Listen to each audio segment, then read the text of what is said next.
C'est une question de mon collègue Régis Juanico que je partage ce soir. Dans notre pays, la majorité au plan pénal est fixée à 16 ans, sur le plan civique à 18 ans et sur le plan social à seulement 25 ans. Quelle étrangeté! Depuis trop longtemps, les jeunes générations doivent réaliser un parcours du combattant, fait de stages, petits boulots, contrats courts et précaires, avant d'être légitimes en tant qu'adultes. Les jeunes aspirent à un droit à l'avenir, à l'autonomie, à un emploi stable, au logement, à la santé. Ils attendent une réponse qui va bien au-delà des aides ou des primes ponctuelles instaurées par le gouvernement. Elles ne suffisent plus.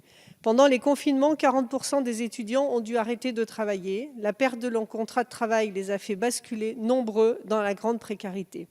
Les images d'étudiants dans les files d'attente d'épiceries solidaires sont révoltantes.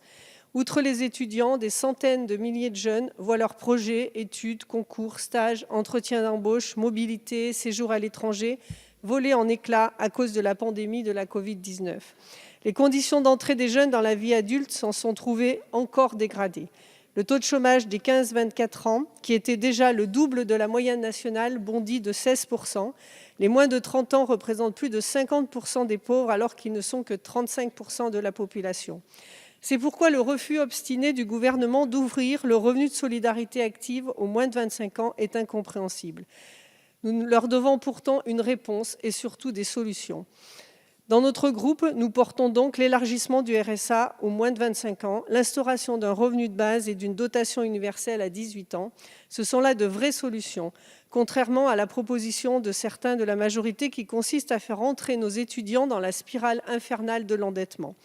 Mesdames les ministres, le gouvernement entend-il enfin apporter une réponse concrète à la hauteur de la détresse que connaît aujourd'hui la jeunesse de notre pays? Merci de nous les préciser. Je vous remercie. Madame la ministre.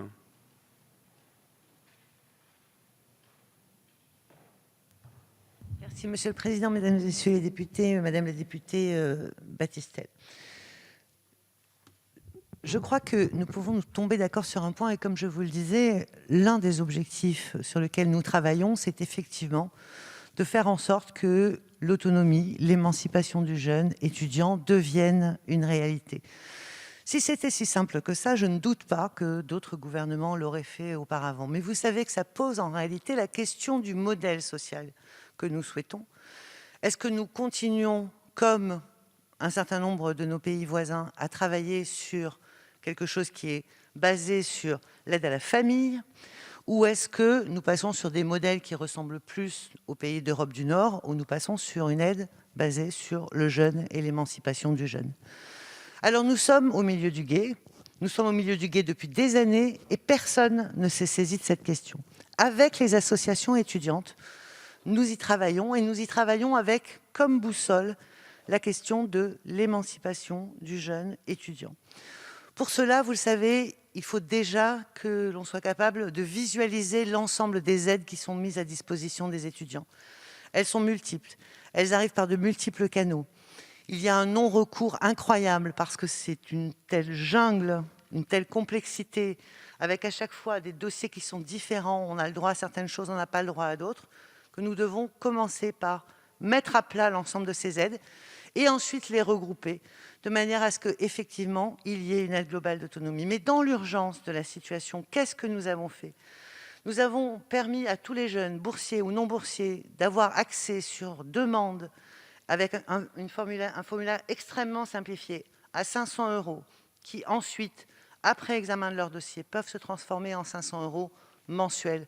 C'est le doublement des aides spécifiques qui sont gérées par les Crous. Depuis 2 ans, nous augmentons les bourses sur critères sociaux. Nous avons fait en sorte qu'un maximum de mesures touchent l'ensemble des étudiants, qu'ils soient boursiers ou non boursiers.